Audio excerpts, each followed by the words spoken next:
The fluorescent lights above my cubicle hummed with their usual, thin, insect-like buzz. But that morning, the sound felt like it lived inside my skull. My name is Chloe Ramirez, and Northwell Systems was supposed to be the kind of place where nothing personal followed you past the lobby's glass doors. Just spreadsheets, compliance forms, and the quiet, desperate rhythm of a company pretending to be orderly. Yet, the folded note on my keyboard, small enough to vanish in a breeze, held the weight of an anvil.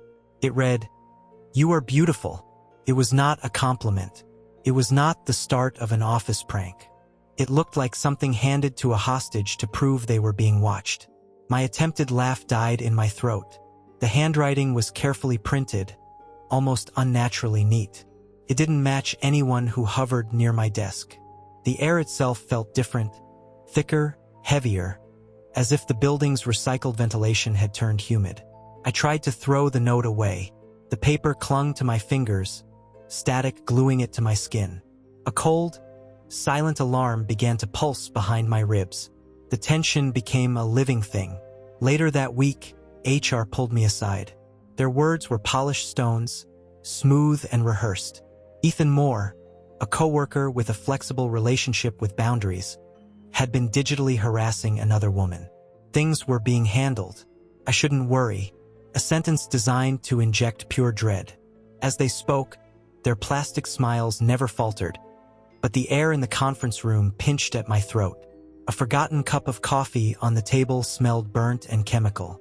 A sickness began to spread across our floor. Phones stayed face down. Conversations died mid-sentence. Eyes darted more to the elevator than to computer screens. Our manager, Mr. Henderson, called a meeting to clear the air, which only choked it further. He stood before us, his suit rumpled from pretending he wasn't panicking, spouting a slurry of corporate jargon about respect and safety initiatives. Then the projector flickered. Once, twice, it died. When the screen flared back to life, it wasn't Henderson's spreadsheet. A grainy, dimly lit video played. Gasps rippled through the room like a shockwave. On screen, Ethan Moore stood in an unfamiliar hallway. Beside him was a woman. She looked like me. She moved like me. She had the slight, self-conscious tilt of my head I hated in photos. And she was speaking in my voice, calmly recounting a secret from my divorce I had never told a single soul. The room tilted. Heat flooded my cheeks. Not embarrassment, but a fear so hot it felt like a fever. The woman on the screen turned, her eyes locking directly with the lens. They didn't blink. Ethan shot to his feet, shouting over the chaos that it wasn't him, that he was being set up. Security dragged him out, his protests fading down the hall.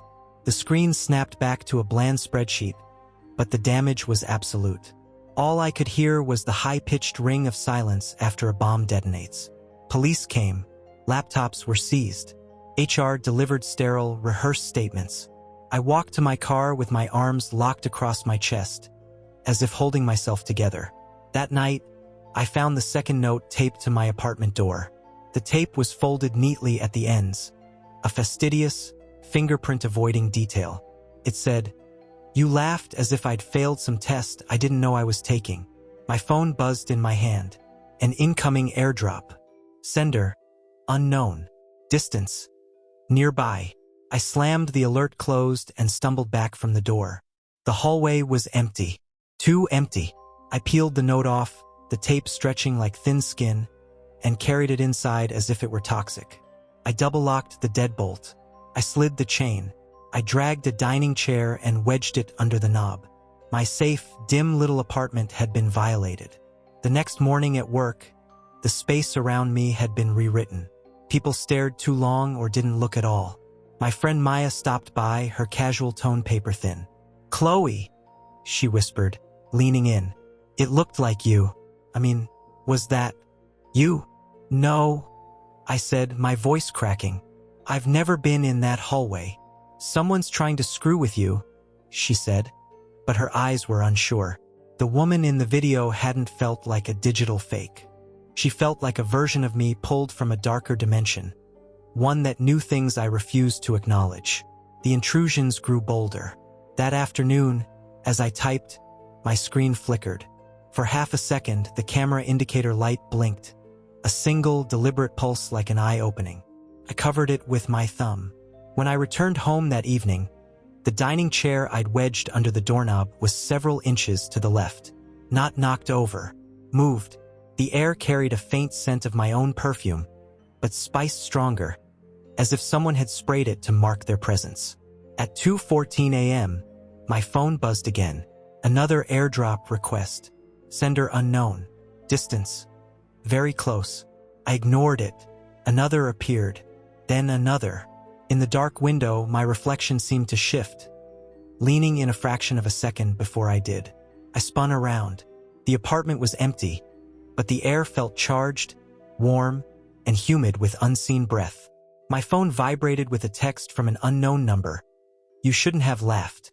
Then, a second message. Let me show you why. The lights flickered. In that split second of darkness, the reflection in the glass wasn't mine. It was hers, the woman from the video, and she smiled first. A profound, glacial understanding settled over me. Running wasn't an escape. It was a delay. The past isn't a place you leave.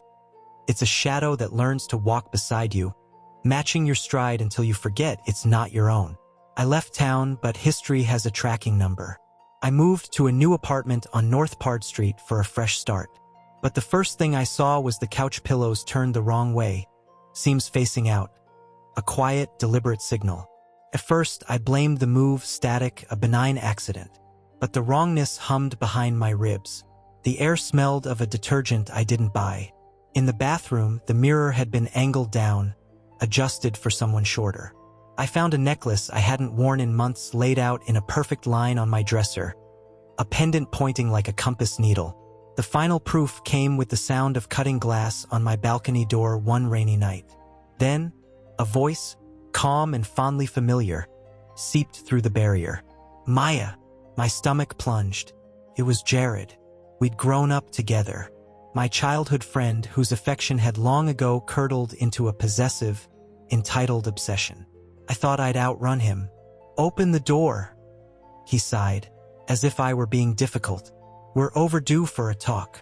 He began to kick the door, not in rage, but rhythmically, like he was keeping time with a song only he could hear.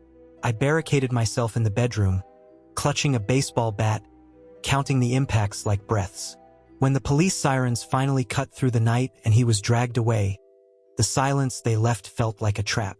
They told me he was in a secure facility, sedated, monitored.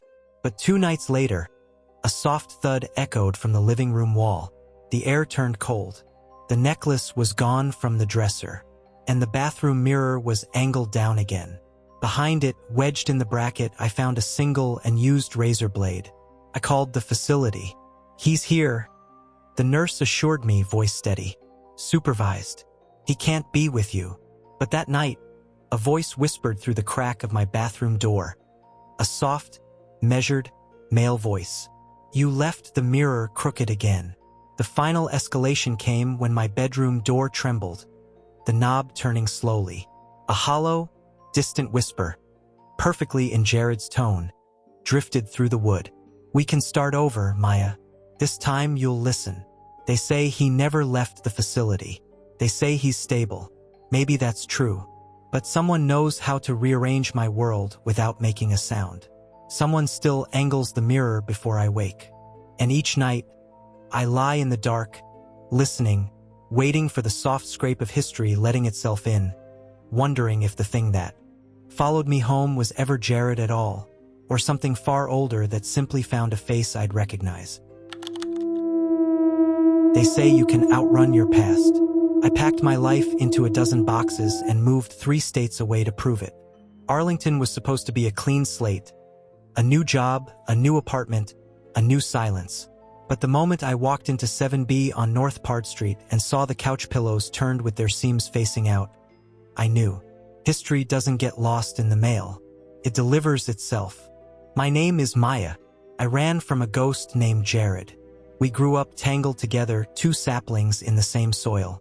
At 15, he was the boy who carried my books and saw a world in me I didn't know existed.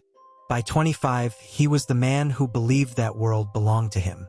My friendships, my choices, my smiles. He cataloged them, considering each a slight if they weren't directed at him. My independence wasn't growth to him. It was a betrayal. When I finally pulled away for good, the silence that followed wasn't empty. It was charged like the air before a lightning strike. My new apartment was a sanctuary, small, sunlit, mine. For a week it held. Then the signs began. Small, deniable rearrangements. The kitchen scissors were in the wrong drawer. My favorite mug was on the wrong shelf. I told myself it was moving fatigue, forgetfulness. The first true chill came from the bathroom. The mirror above the sink was angled down. Just an inch, but enough. I always had to tilt my chin up. Now it reflected me perfectly, as if set for my height. My fingers were cold as I readjusted it. That night, I found my grandmother's locket centered on my dresser. I hadn't worn it since the funeral. The chain was laid out in a meticulous, straight line, the clasp open as if waiting. My cousin Kira's voice was sharp through the phone. "Change the locks, Maya. Come stay with me. Now." "I'm overreacting," I said, the words tasting like a lie. "You're underreacting," she countered. "Those aren't accidents. They're announcements." I stayed. Pride is a foolish armor. The rain was a soft, ticking drumbeat the night he arrived. The first sound was a delicate, circular scritch-scritch at the balcony door. Metal on glass.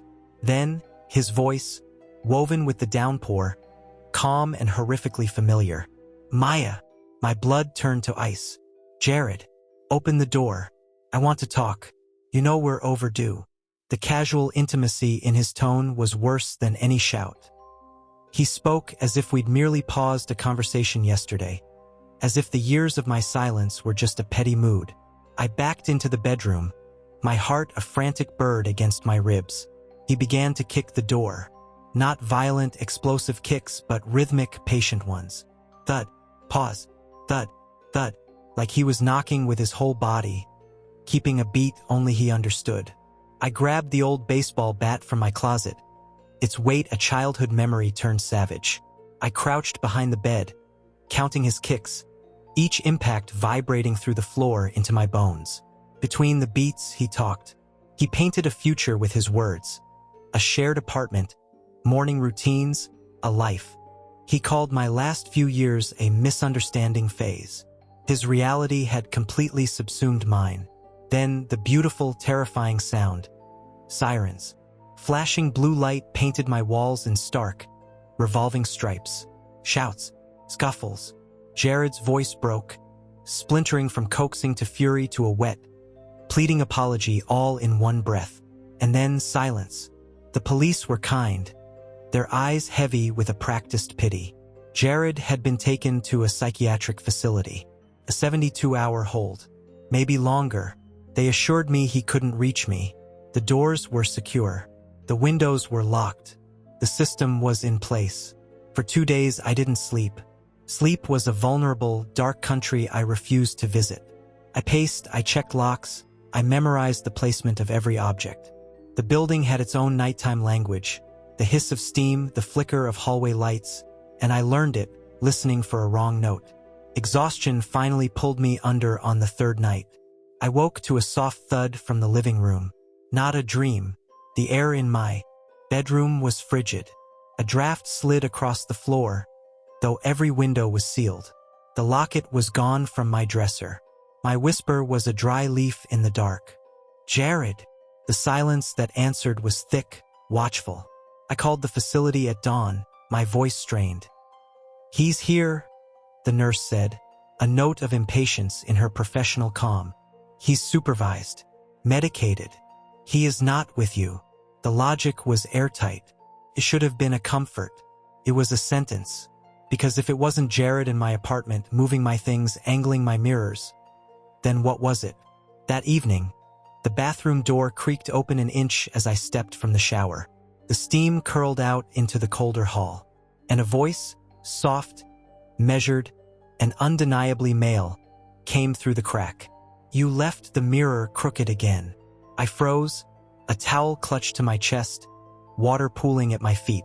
The voice wasn't coming from a person in the room. It seemed to emanate from the air itself, from the cold spot near the door. I fled to the living room. The balcony curtains swayed gently, as if someone had just passed by them. And on the dresser, the locket was back, this time coiled into a perfect, sinister circle. The final night, I woke to the sound of the bedroom doorknob turning. Slowly, deliberately, the lock held, but the mechanism groaned. A whisper seeped through the wood, hollow and distant, yet perfectly in Jared's cadence. "We can start over, Maya. This time you'll listen." I didn't breathe. I held the bat, my knuckles white. The footsteps retreated. Not the heavy, human tread of an intruder, but something lighter, more deliberate, that faded into the hum of the refrigerator. At dawn, I forced myself to look. The apartment was undisturbed, empty, but the mirror in the hall was tilted down once more. And as I passed it, my reflection caught the light wrong. For a fraction of a second, just behind my own shoulder, the shadow in the glass wasn't mine. It was taller, thinner, its head cocked at an attentive angle. It was the shadow of a man listening. They have the facts. Jared is in a facility. The doors are locked. The alarms are on. These are the truths I am supposed to trust. But here is my truth. Something has followed me. It is not confined by walls or diagnoses. It speaks in a voice I fear and rearranges my world with intimate, cruel knowledge. It doesn't need to break in. It simply manifests, in the angle of a mirror, in the placement of a necklace, in a whisper through the door. I have not outrun my past. I have simply given it a new, quiet place to live. And every night, I lie awake, waiting for the soft, patient sound of history, proving it has a key to every door I lock. They tell you motherhood is about first steps and lullabies. They don't tell you it's also about memory, how it becomes a vault, a weapon, a ghost that learns to breathe alongside your child's. My name is Anya. When I was 5 years old, I did the bravest thing of my life by accident. It was spring, 1999. The air behind Maple Ridge Elementary smelled of hot asphalt and dandelions. My world was small, ruled by the sharp, righteous anger of a child. My friend Justin had stolen my favorite purple gel pen. The injustice of it burned in my tiny chest. I remember squinting in the sun, the line of kids shuffling after recess. Justin had wandered closer to the curb, ignoring me, likely twirling my pen in his pocket in triumph. That's when the dark blue sedan pulled over. It didn't screech. It just settled at the curb with a soft, tired sigh. The passenger window slid down with a mechanical whine. A man leaned out. He had a smile that was too wide, too immediate, like a mask snapped into place. In his hand were pieces of candy in faded yellow wrappers, the corners soft and curled like old petals. Something about them felt wrong. They looked sticky, forgotten. Justin took a step forward, curiosity smoothing his features. And I, fueled by nothing but petty 5-year-old spite, the sheer rage that he might get a reward, opened my mouth and screamed, "Teacher!" The sound ripped through the afternoon. The man's smile didn't fade. It vanished, as if a switch had been flipped. His eyes locked onto mine. They weren't startled. They were flat, cold, and full of a calculating fury I didn't have words for then. The car lurched away, tires screaming, leaving a black scar on the road and the smell of burnt rubber in the air. There was chaos. Justin cried. Mrs. Albright ran, her whistle shrieking. Adults murmured in low, serious tones for a few weeks, then let the silence bury it. I felt a clean, simple pride. I'd gotten him in trouble. I forgot about the man, the candy, the look in his eyes. I grew up. I built a life of predictable kindness with a gentle man. We had a daughter, Lily. She loves glitter pens. Memory is a sleeping beast. It woke for me 20 years later, on an ordinary evening, with Lily's kindergarten cubby spread across my living room floor. The TV murmured in the background, a local news segment, a cold case. A sketch flashed on screen. A man, a missing finger, a blue sedan, a series of attempts near elementary schools in the late 90s. The floor didn't tilt. My world did. The taste of that sun-warmed afternoon flooded back, metallic and sharp. The sticky wrappers, the dead smile, the flat, hateful eyes. The memory wasn't blurry. It was horrifyingly precise, sharpened by the understanding I now possessed. That night, I dreamed of the playground fence rattling with no wind. I dreamed of a hand, missing a finger, reaching over. I dreamed of Lily's tiny backpack, abandoned in the street, one strap twitching as if something was dragging it from view. A quiet terror took root in me. It wasn't a fear of shadows, but a fear of patterns, of history repeating its dark, meticulous design. I became a student of vigilance. At school pickup, my eyes weren't on my phone.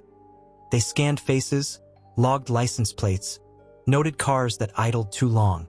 My keys were always splayed between my knuckles. I hugged Lily too tight, smelled her hair too often, as if trying to memorize her scent as a ward against loss.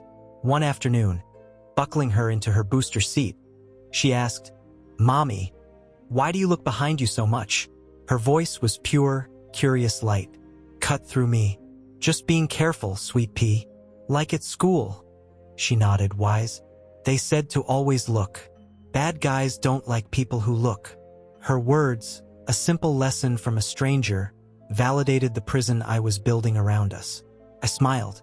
I swallowed the acid rising in my throat. The past began to press in. A voicemail from an unknown number. Just the low rumble of an idling engine and the faint sound of someone breathing, listening. A dark blue sedan parked at the far edge of the school lot, driving away just as my vision tunneled. Candy wrappers, old and yellowed, appearing on my windshield. My husband called it stress. A prank. Coincidence. But a mother's fear is not irrational. It is ancestral. It is the deep, cellular knowledge that you are the barrier between a soft, trusting life and the cold, hungry dark of the world. The final proof was a Polaroid. It arrived in my mailbox with no return address. The photo was of our backyard swing set, taken at dusk from outside the fence. In the corner of the frame, barely visible, was a blurred figure. One hand was raised, resting on the chain link. The image was grainy, but you could just make it out. The pointer finger ended at the knuckle. That was the night I stopped sleeping. I sat by Lily's door, a silent sentinel. I didn't just see threats. I felt them in the temperature of the air, the quality of the silence. The man from my past was no longer a memory. He was an intention, and his intention had found my daughter. Last week, I took Lily to the same park from my childhood. It had been renovated, but the bones were the same. She ran to the swings. I stood rooted, the ghost of my 5-year-old self screaming in my veins. And then I saw him, across the street, leaning against a blue sedan, older, grayer, but the same. He wasn't looking at the children playing. He was looking at me. A slow, knowing smile spread across his face. Not the false, bright one from before. This was a smile of recognition, of reunion. He lifted his hand in a small, almost polite wave. The sunlight glinted off the smooth, pale skin where his finger ended. Every cell in my body screamed to grab Lily and run. But a colder, fiercer instinct rose. Running is what prey does. I did not look away. I met his gaze. I let him see the 5-year-old who had interrupted him, now grown into a woman whose love had forged a spine of pure steel. I let him see that I remembered, that I was looking. I took out my phone and took a picture of him. The click of the shutter was loud in the quiet afternoon. His smile faltered. He pushed off from the car, got in, and drove away. I didn't call the police. A photo of a man near a park proves nothing. But it proved everything to me. He knows I see him. He knows the game has changed. They say I saved a life once by accident. Now I guard a life on purpose. The fear hasn't left. It has simply married my purpose. It sits with me at night, a constant companion, as I listen to my daughter's steady breathing through the baby monitor. I am a mother. My love is a fierce, watchful thing, and I am always looking. Let him try. Just let him try. This time, the interruption won't be an accident. It will be a promise. They say you can't outrun your childhood. Hannah Crowley had spent 20 careful years trying to disprove that. I built a life in Asbury Park of quiet routines and salt-bleached calm. A life where the past was a closed book on a high shelf. Then, on November 18th, the rain glazing the streets into slick, black mirrors, Lydia Moore emailed me. The subject line was empty. The body held a single sentence. I need to see you. It's getting close again. The words tasted like old pennies and winter mud. Atastaide furguten ineu. We met at the Shoreline Diner, a place where the air always smelled of burnt coffee and damp wool. Lydia was already in a booth, her hands clenched around a cold mug, her gaze darting to the door behind me as if tracking a ghost only she could see. She'd grown thin, her eyes holding a frantic, polished sheen. "You remember the promise?" she whispered, the words barely audible over the crash of the surf. "I remember being kids," I said, my voice carefully neutral. "That's all." Her jaw tightened. "You don't get to pretend it wasn't real." She spoke of it, the thing we never named, the secret we'd sworn to carry together one winter afternoon under the old bridge. Our small hands numb, the air suddenly still and cold enough to crack. We'd heard a sound, a low, dragging exhalation from the darkness of a drainage culvert. We'd run, and in our terror we'd made a pact. We would never speak of it. We would carry the weight of it between us so it wouldn't choose just one to follow. A child's logic, magical and desperate. I had buried it. Lydia, it seemed, had let it fester. After that night, she began to appear. Not as a friend, but as a stain on the edge of my vision. Leaning against a lamppost outside my office in a downpour, her coat dripping though the rain had stopped hours before. Standing across the street at dawn, perfectly still, her head tilted as if listening to a frequency humming just beneath the world. "Looks like you have a stalker," my coworker Ben joked nervously one morning after she waved. Not at him, but at me, a slow, knowing gesture. The messages started. Voice notes sent at 3:14 a.m. A voice that was almost Lydia's using my childhood nickname, Han. Photos arrived. The rusted playground, the hollow under the bridge, our initials warped in the rotting wood. Then came the photo of my bedroom, taken from the foot of my bed as I slept. The angle was low, intimate. Someone had been standing right beside me. The rational world began to curdle. My apartment developed a permanent chill, the air thick with the scent of wet leaves and frozen pine, the exact smell of that childhood hollow. I found mud, thin and black, smeared from the window to my bedside, though the locks were untouched. I confronted her again at the diner. This time, the lights dimmed as I entered, as if the place itself were drawing a breath. Lydia's fingers tapped the table in that same rhythm I couldn't place. "You shouldn't have left," she said, her voice hollow. "We promised to carry it together. Now it wants balance." As she spoke, the mirrors on the diner wall fogged from the inside out. Her pupils dilated, then constricted, like something behind her eyes was adjusting its focus. I ran, barefoot, into the wet night, her unhurried footsteps echoing behind me long after I knew she wasn't physically there. The police found no record of Lydia Moore in New Jersey. They suggested a delusion, a stress-induced breakdown. Their concern was kind, smothering, and utterly useless, because the messages kept coming. Now they came from my own number. The first was a voice note. For seconds, "I'm here, just like we promised." My voice, but not. The cadence was a half beat off, a flawless forgery. I'd wake mid-sentence, my mouth forming words that dissolved upon waking. The chill in my apartment deepened, a cold that lived in the marrow of the building, not its HVAC system, and the breathing, that same wet, dragging breath from under the bridge, would sometimes sigh from the heating vents or the speaker of my phone, rhythmic and patient. Ben saw her last. We were in the parking lot under a steel-wool sky. He stopped talking, his face paling as he stared past my shoulder. I turned. Lydia stood across the street, but her posture was all wrong, stiff, angular, like a marionette held at a cruel angle. The rain didn't seem to touch her coat. She didn't blink. Then she was just gone. Isus, Ben Brist.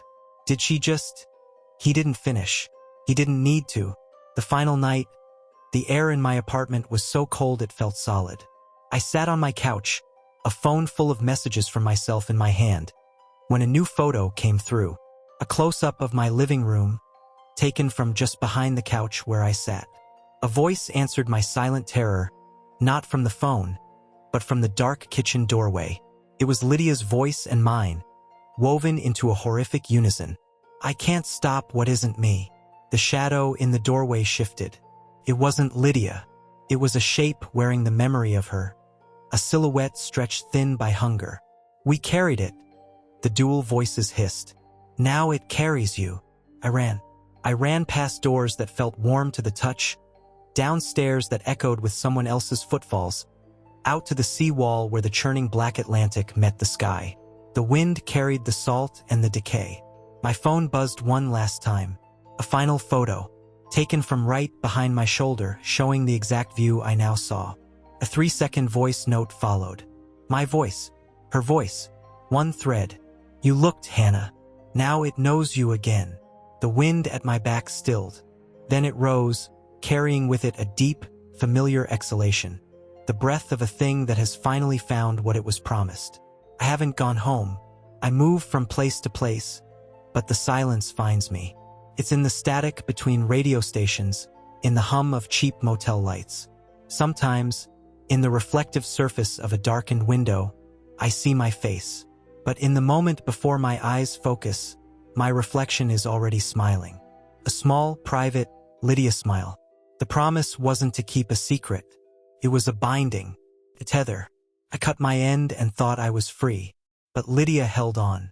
And the thing under the bridge, the cold, patient weight of it, simply followed the tether back to its other anchor.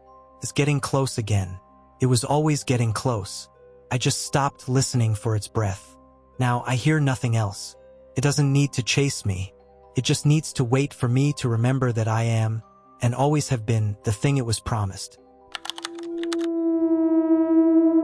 I was 32 when I learned that paranoia could be a contagion, and that the past isn't a story you leave behind, but a room you can accidentally re-enter.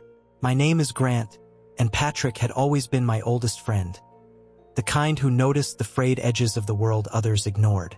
I used to admire his perception, then it sharpened into something else. His last call to me, voice clipped with an urgency that felt like a live wire, was about the old Miller place on Ash Hollow Road.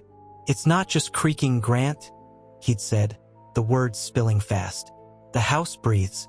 You'll hear it too, if you stay long enough. I'd laughed then, the comfortable laugh of a man still living in a rational world. I drove out to Ridgefield, Ohio to check on him. The town held its breath under a sky the color of old wool, and the silence felt accumulated, dense. The Miller house didn't just sit on its lot. It sagged into it, its boards warped like rotten teeth. The moment I stepped onto the rotting porch, the snow-heavy air didn't just feel cold. It felt attentive. Inside, the air was wrong. Strangely humid for winter, smelling of mildew, cold earth, and beneath it, the faint, sharp tang of copper. Shadows clung low to the floorboards, stretched long and thin by the weak light. Patrick was in the living room, crouched over a section of torn-up flooring. He didn't look up. His thumb traced a deep, spiraling groove cut into the subfloor. They keep changing shape, he murmured, his voice flat. I trace them at night to see if they move. They do. I knelt beside him, playing the sane friend. The spirals were unnerving, deep, layered, as if someone had carved the same obsessive symbol over and over for years. Kids with too much time, I offered, but the explanation was ash in my mouth. Patrick just gave me a smile devoid of warmth. They follow patterns, Grant. Rules. You can't see it yet. As dusk bled into night, he lit lanterns, distrusting the flickering electricity. The lantern glow carved a small island of light in the vast, swallowing dark of the house, making every corner a deeper well of uncertainty. The first knock came just past 10. Not from the door, from inside the wall behind my chair. Top. A pause. Then 3 more, perfectly spaced. My shoulders locked. Raccoons, I said too quickly. Patrick shook his head, eyes wide and reflecting the lamplight. They do it when I'm alone. They do it when I'm awake. They know I'm listening. The power failed at midnight. Not a flicker, a total, silent extinction. The darkness was absolute, a physical pressure. I fumbled for my phone, but its glow seemed feeble, swallowed by the room's hunger. Then a cold draft snaked across the floor, though no window was open. A hand touched my wrist. It was not a brush. It was a deliberate, cold grip. Fingers thin as reeds, freezing as river ice in deep winter. I jerked back with a shout, knocking over a chair. "Patrick!" I hissed into the void. His voice came from across the room, too far away to have been the source of the touch. "I'm right here. Don't move." But the hand wasn't his. When the lights surged back on a second later, the bulbs buzzing angrily, Patrick was gone. Not in the room. Not in the hall. The front door was still deadbolt from the inside. The windows were sealed shut, painted over decades ago. There was no hole in the floor, no hidden door, no trace. Just an absence that defied the geometry of the sealed room. The police search was thorough and futile. They asked about drugs, about psychosis, their gentle questions implying a truth they found more comfortable. Men break, they run, they hide.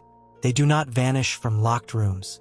I stayed in Ridgefield, sleeping in my truck, unable to bear the thought of a hotel's closed walls. The Miller house watched me, its windows like cataract-clouded eyes. Every time I drove past, a cold phantom grip would circle my wrist. I thought distance would break the spell. Returning to my Columbus apartment should have been a return to sanity. But the first night back, at 2:17 a.m., the knocking began in my own wall. Top, top, top, Pause. top, top, top. The same patient, intelligent cadence. My rational mind chanted its mantras. Settling pipes, expanding wood, mice in the walls.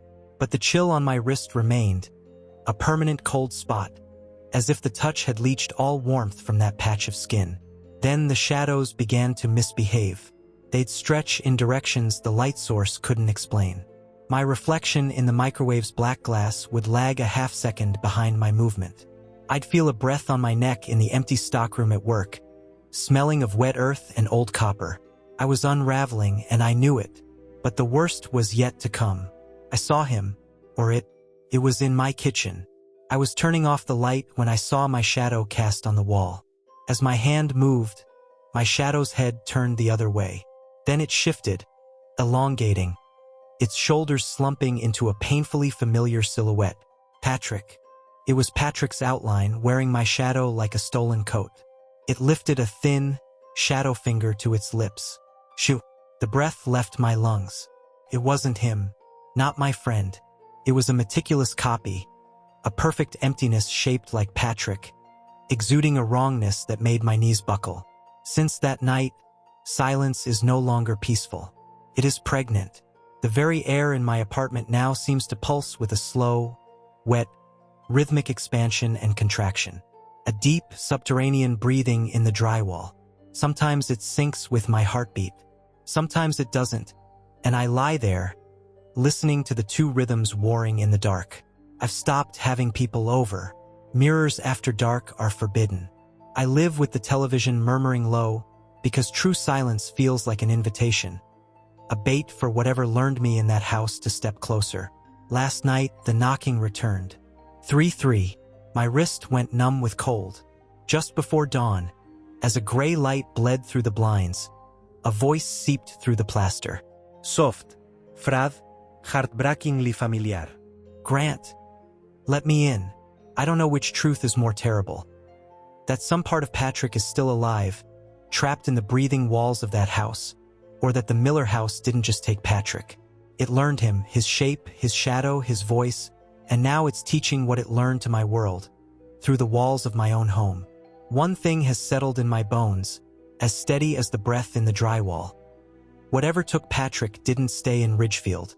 It followed the quiet, and the quiet followed me. I am no longer a visitor to the uncanny. I have become its residence. I was 33 when I learned that nostalgia is not a warm blanket. It is a snare carefully laid with the threads of who you used to be. My name is Audrey Keene, and the night Monica Vale found me again, the air over Tampa was thick enough to drown in. The bar lights smeared gold across her face, catching the edge of her smile. That same reckless, convincing smile from high school. The one that had talked me into night drives down empty highways and trespassing in abandoned lots. Seeing it felt like stepping back into a favorite, worn-out jacket. I wanted to believe she hadn't changed. I desperately needed to believe I hadn't either. But something in her laugh was hollow now. A familiar street with new locks on every door. She bought the first round, asking about my life with the precision of a cartographer. My job, my apartment, the people I'd quietly excised. I watched the condensation slide down her glass, how her fingers tapped a restless rhythm against the table. When she leaned in, her voice dropping to a conspiratorial hum, she said she'd found a way to stay free. Freelancing, she called it. No basis. No questions. Quick cash. The way she said cash made my stomach tighten. It was a word slipped into my palm like a secret I was already expected to know. I laughed it off, told her I wasn't that broke. A lie I prayed she'd let sit. She didn't. A week later, when my rent stared me down with the cold eyes of an eviction notice, I texted her. The first job was a duffel bag. Heavy, damp at the bottom. She handed it to me in the back of her car under a flickering streetlight that carved her cheekbones into knife edges. Drop it at the address. Don't go inside. Don't look curious. She didn't meet my eyes when she said it. The house on East Osborne Avenue was too quiet. Every curtain was drawn. As I lifted my hand to knock, a shout erupted inside. Then a scream, sharp, sudden, and severed mid-breath. The silence that followed was a physical thing, swallowing the street whole. I dropped the bag and ran. Only in my car, gripping the steering wheel until my knuckles ached, did I see the dark, tacky smear across my palm. I scrubbed my skin raw on my jeans. Monica paid me in crisp bills and a smile that didn't reach her eyes. "You owe me more than you think, AUD," she said lightly, reminiscing about rides she'd given, alibis she'd provided, secrets she'd kept when we were kids.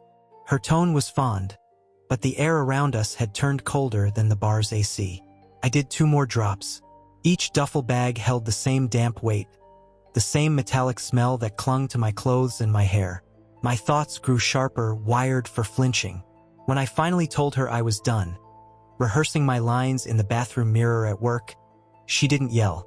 She just looked at me with an unnerving softness, like a mother watching a child tell a transparent lie. "Audrey," she murmured, "don't be stupid." That night, I came home to my front door unlocked. Nothing was stolen, but on my kitchen table, centered with military precision, sat my senior yearbook, open to our picture. I hadn't seen it in a decade. Beneath our grinning faces, in sharp red ink, her handwriting curled. Still Bonnie and Clyde, right? The siege had begun. I changed the locks. I left lights on until they buzzed with heat. I told myself she'd get bored. But a familiar car began idling across the street at night, engine a bare whisper. Blocked numbers called my phone, offering only a listening silence. My routines were subtly, cruelly rearranged. Coffee pods turned the wrong way. The shower curtain closed when I always left it open. My keys migrated to the wrong side of the counter. Small wrongs, each one a whisper at the base of my skull. "I am here. I know you." The final proviso was a Polaroid. I found it centered on my couch one Tuesday night, the chemical tang sharp in the humid air. It was a photo of me sleeping. My face was turned toward the window, hair fanned across the pillow. A timestamp was scratched. Into the white border, 3:18 a.m. Beneath it, a second photo. My own front door slightly ajar, my bedroom light bleeding out into the hall like a warning. Fear crystallized into a cold, hard truth. I should have called the police. But how do you report a haunting performed by a living ghost? How do you explain a threat built from half-truths and childhood promises? A person who is charismatic, careful, and invisible when she needs to be. Instead, I triple-locked the door, sat with my back against the fridge, and listened. I heard footsteps in the hall. They paused outside my door. A soft, singular scrape, a fingernail testing the lock. Then silence. By dawn, I was hollowed out by exhaustion. I drove aimlessly through Tampa, but every dark sedan was hers. Every silhouette in my peripheral vision wore her shape. I returned home at dusk because there was nowhere else to go. The moment I stepped inside, the air conditioning died. Not with a sputter, but a final, silent exhale. The apartment held its breath.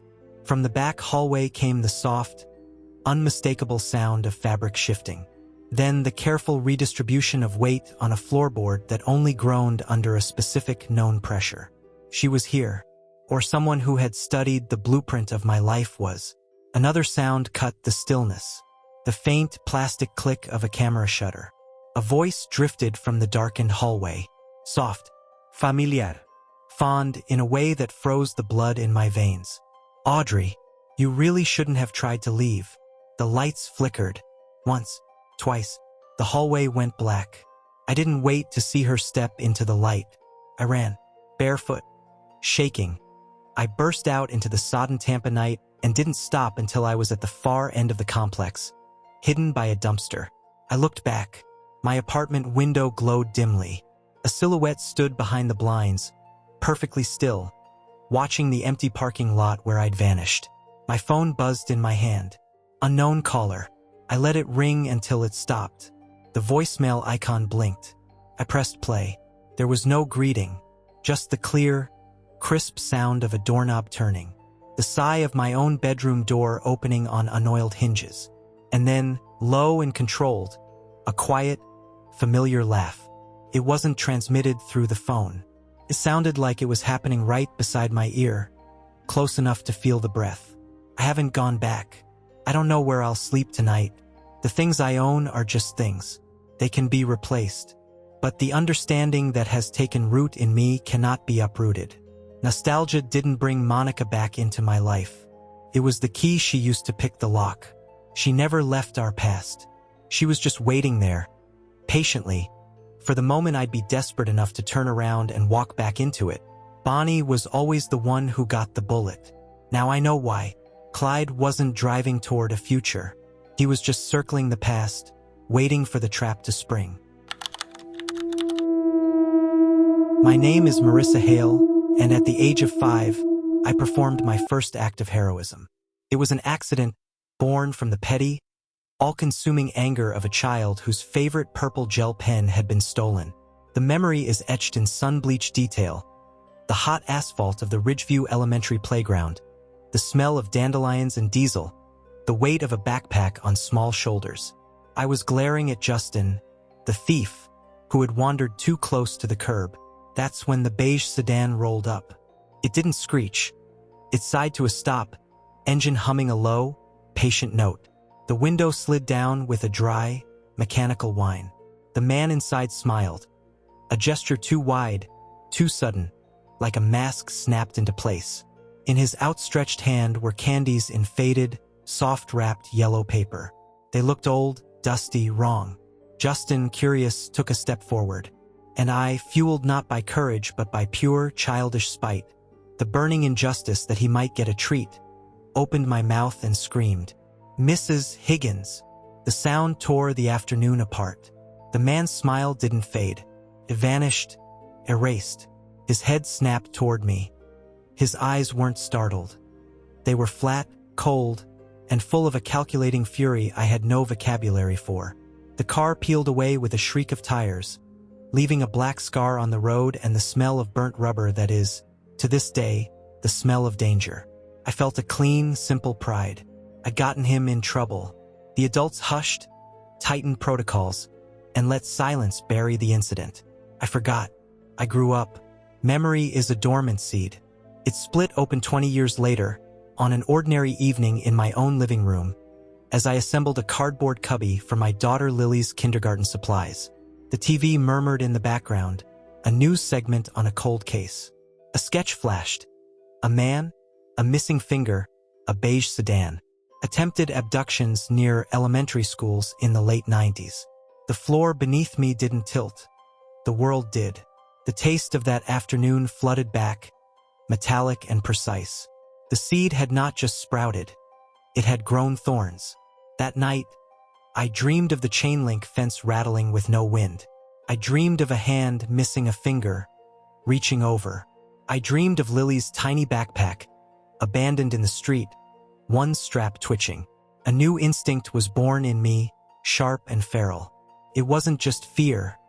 It was a dreadful, pattern-recognizing certainty. History has a rhythm, and it was trying to find the beat again, this time with my daughter in its sights. I became a sentinel. School pickup was a tactical operation. I scanned faces, logged license plates, noted idling cars. My keys were perpetually splayed between my knuckles. I hugged Lily too tightly, inhaling the scent of her shampoo like a talisman. "Mommy?" she asked one day, her voice bright with curiosity as I buckled her in.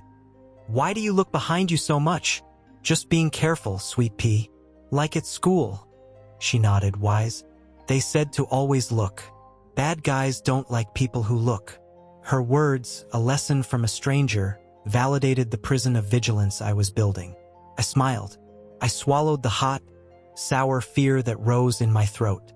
The past began to press against the present. A voicemail from an unknown number. Just the rumble of an idling engine and the faint, wet sound of someone listening.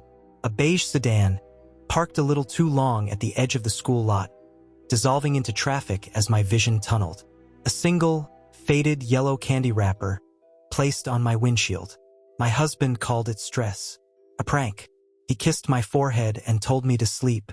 His warmth couldn't melt the ice forming in my core. A mother's fear is not paranoia. It is prophecy. It is the deep, cellular knowledge that you are the only wall between soft, trusting life and the cold, hungry dark that watches from the edges. The proof arrived in my mailbox. No postmark. Polaroid. It was a picture of our backyard swing set, taken at dusk from outside the fence. In the lower corner, blurred but unmistakable, was a figure. One hand rested on the chain link. The pointer finger ended at the knuckle. That was the night I stopped sleeping. I sat in the rocking chair by Lily's door, a silent guardian. The fear had married my purpose. It was no longer a visitor. It was part of the foundation. Last week, I took Lily to the park. The same one. It had new slides, but the old bones were there. She ran to the swings, her laughter cutting the air. And I saw him, across the street, leaning against a beige sedan. Older, grayer, but the same. He wasn't watching the children. He was watching me. A slow smile spread across his face. Not the false, bright one from before. This was a smile of recognition, of reunion. He lifted his hand in a small, almost courteous wave. The sunlight glinted off the smooth, pale stub of his finger. Every instinct screamed to snatch Lily and flee. But a colder, fiercer instinct rose. Flight is for prey. I was not prey. I was a mother, and my love had forged a spine of pure titanium. I did not look away. I met his gaze. I let him see the 5-year-old girl who had interrupted him, now grown into a woman whose love was a weapon. I let him see that I remembered, that I was looking. Deliberately, slowly, I took my phone from my pocket. I raised it. I took a picture of him. The digital shutter sound was a gunshot in the quiet afternoon. His smile faltered. The smug certainty in his eyes flickered, replaced by a darting, calculated surprise. He pushed off from the car, slid inside, and was gone. I did not call the police. A photo of a man near a park proves nothing to them. But it proved everything to me and to him. He knows I see him. He knows the game has changed. The second interruption will not be an accident. They say I saved a life once by accident. Now I guard a life on purpose. The fear is my constant companion. It sits with me in the dark, as I listen to the steady rhythm of my daughter's breathing on the monitor. I am a mother. My love is a fierce, watchful thing, and I am always looking. Let him try. This time, the interruption will be a promise, and I will be the one who keeps it. I was 5 years old when I accidentally did the bravest thing of my life. though I didn't understand anything about bravery then. I only knew the rubbery smell of sun-warmed asphalt, the weight of my backpack straps digging into my shoulders, and the furious conviction that my friend Liam owed me an apology for stealing my favorite gel pen during reading time. At that age, anger felt enormous and simple, the kind that made your chest feel tight, like a hand had closed around your lungs. But you didn't have the words for why. It was April 1999, the kind of mild spring day where bees drifted over the dandelions sprouting along the fence behind Ridgeview Elementary, and the air held a sticky, sweet tar smell rising from the blacktop. I remember squinting against the light as our class formed a line after recess, kids shifting impatiently, sneakers scuffing. Liam had wandered a few steps closer to the street, still refusing to look at me, probably twirling my purple pen in his pocket just to let me know he could. That was when the dark blue sedan stopped. Nothing dramatic. No escriech, no skid. Just a quiet roll forward and a soft cough from the engine as it settled into idle, like it had pulled over on instinct. The passenger window eased down slowly, motor humming, and even from several feet away, I felt a strange static ripple across my skin. The way you feel before someone calls your name. A man inside leaned out. I noticed his smile first. Too bright, too immediate, like he'd rehearsed it. Then I saw his hand. One finger ending bluntly at the knuckle. The skin pale and smooth, almost polished. He held out candy in faded yellow wrappers, corners curled like dead leaves. Something about the wrappers bothered me in a way I didn't understand. They looked soft, humid, like they'd spent months in someone's glove box. Liam took one step toward the car, his face slack with curiosity. I remember a quick, sharp burst of resentment. After everything, he gets candy. He gets rewarded for being a thief. My 5-year-old logic was petty, uncalibrated. I just didn't want him enjoying anything without me. I opened my mouth and yelled, "Teacher!" with every ounce of breath I had, my voice slicing through the warm afternoon. The man's reaction was wrong in a way that still stirs nausea when I think about it.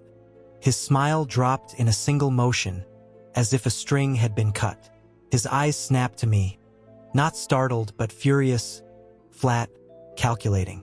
A look I didn't have the vocabulary for then, but can name too easily now. The car lurched forward, tires squealing, leaving a harsh burnt rubber streak on the air. Liam stumbled back, startled. Kids screamed. Mrs. Albright came running, whistle shrieking in short bursts, demanding to know what happened. Liam cried, but I felt this small bloom of pride, clean and uncomplicated. I'd gotten him in trouble. I had no idea I'd interrupted anything worse. The adults didn't explain. The school tightened dismissal rules for a few weeks.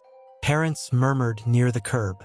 Then everyone moved on because childhood danger often hides behind adult discomfort. Nobody wanted to tell two little kids what they had almost stepped into. And I forgot. Mostly. I grew up, moved away, built a life layered with practical decisions. A college major chosen for stability. A marriage built on predictable kindness. A daughter, Lily, who loves glitter pens the same way I once did. But memory is strange, shifting in the dark like something breathing behind drywall, pressing through when you least expect. It was 20 years later, sitting on my living room floor assembling a cardboard cubby for Lily's kindergarten supplies. When the past found a new shape, the television was on in the background. Local news, low volume, nothing urgent. And then I heard the reporter say, "Cold case," in a tone that made me look up. A sketch appeared. A man with a missing finger. A blue sedan. Attempted abductions near elementary schools in the late 90s. I felt the floor tilt. Not literally, but internally, like gravity had loosened. I sat back on.